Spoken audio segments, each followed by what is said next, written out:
Welcome to the UFOs podcast, where we cover all things alien and UFO. Welcome to the UFOs podcast, and I'm your host, Jeff Zim. Chicago O'Hare UFO.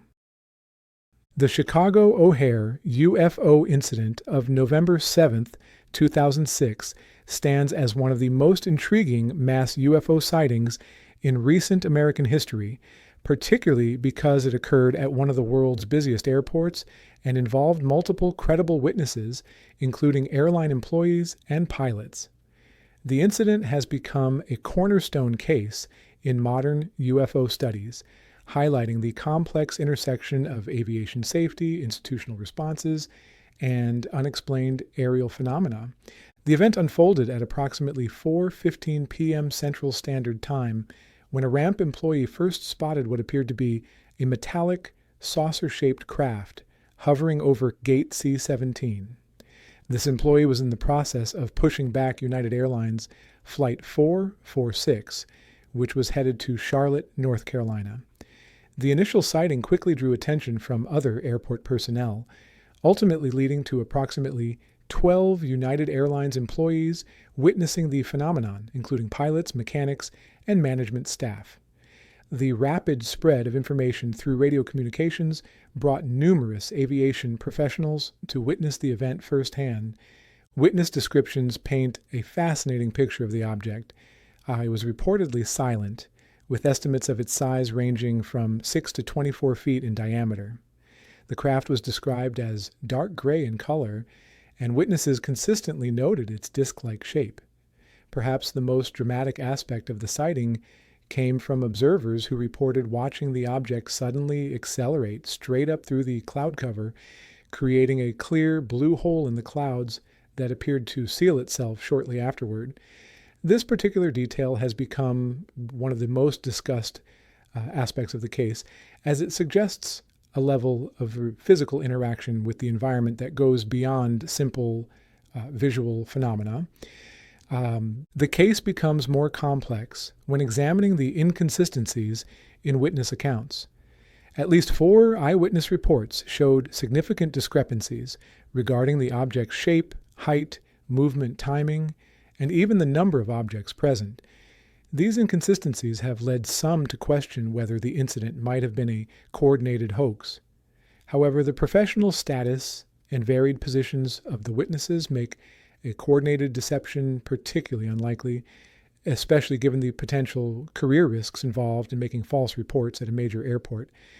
The response from official channels adds another layer of intrigue to the case. Initially, both United Airlines and the Federal Aviation Administration, FAA, denied having any information about the incident.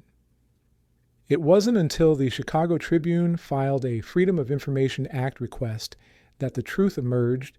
There had indeed been a call from a United supervisor to an FAA manager in the airport tower regarding the UFO sighting. This initial denial and subsequent revelation through FOIA requests has become a significant aspect of the case, raising questions about transparency in aviation incident reporting. The FAA's handling of the incident proved controversial. They attributed the sighting to a weather phenomenon and declined to investigate further. Astronomer Mark Hammergren supported this explanation, noting that the weather conditions that day were conducive to creating a hole-punch cloud, an unusual but natural phenomenon. However, UFO investigators have criticized this stance, arguing that the FAA failed to fulfill its mandate to investigate potential security breaches at American airports. The controversy highlights the broader debate about how aviation authorities should respond to unexplained aerial phenomena, particularly when multiple credible witnesses are involved.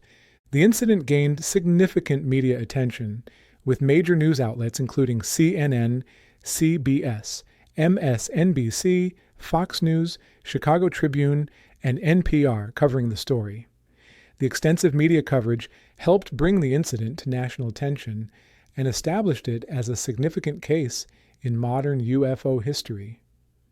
The sighting's impact on popular culture continues to resonate, as evidenced by its inclusion in several television series, including UFO Hunters, Hangar 1, the UFO Files, and Ancient Aliens. The incident has also been referenced in mainstream entertainment, appearing in the film UFO and an episode of Boston Legal.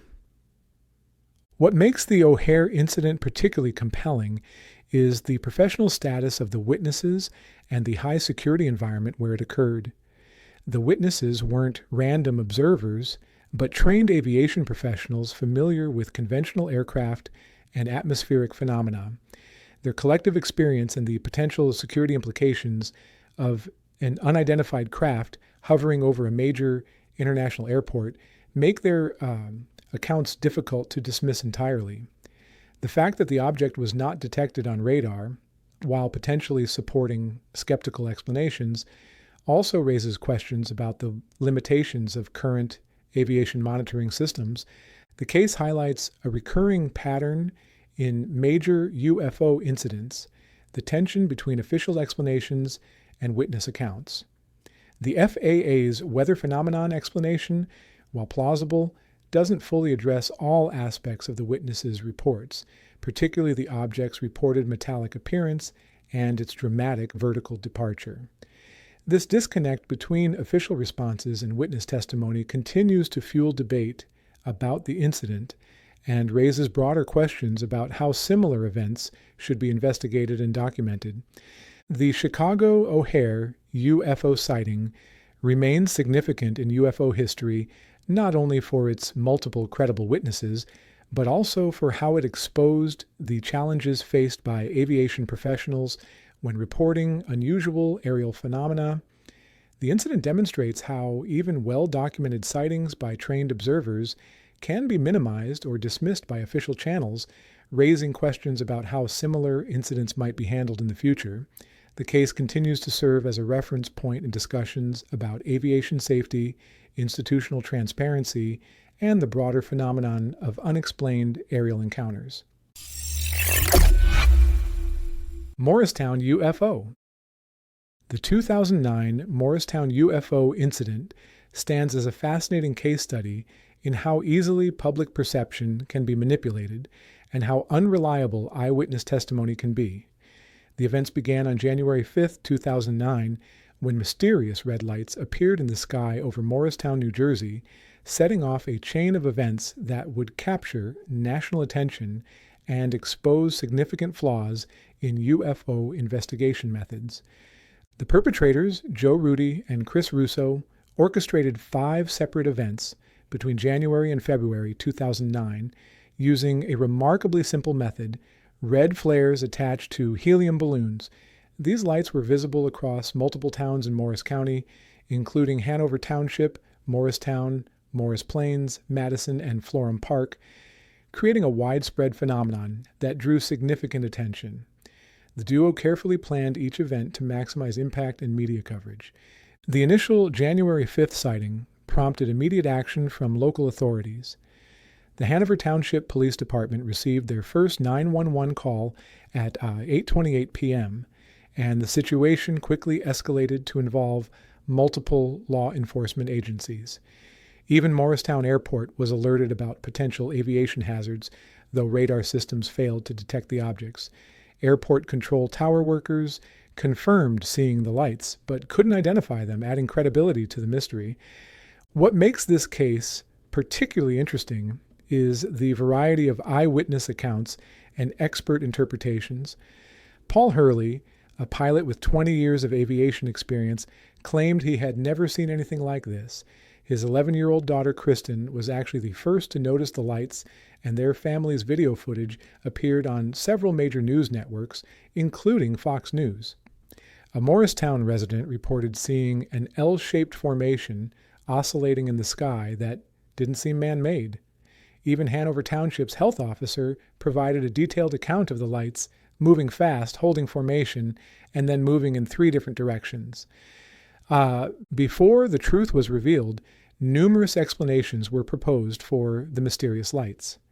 These ranged from extraterrestrial craft and supernatural phenomena to more mundane possibilities like helicopters carrying cargo, surveillance blimps, or secret military projects.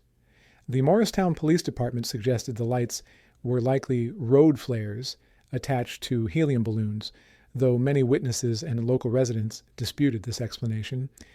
The February 17th event proved to be the most dramatic, with 9 red lights reported traveling in formation.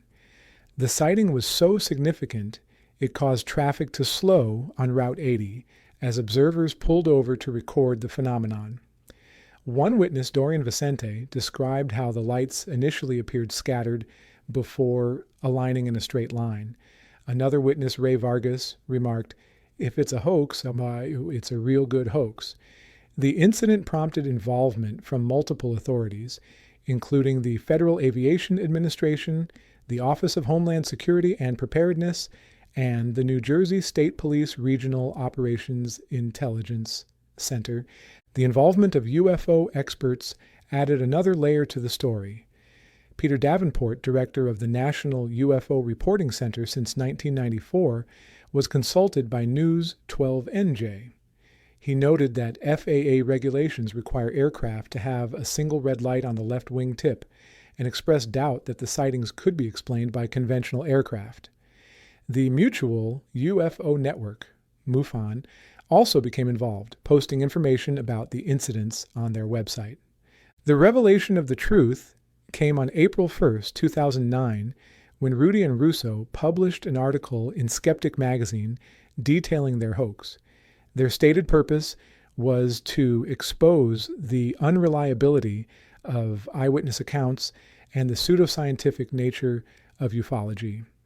They provided comprehensive documentation of their preparations, launches, and the subsequent media coverage, effectively demonstrating how easy it was to fool self-proclaimed UFO experts and create a convincing hoax. The legal consequences for Rudy and Russo were relatively mild.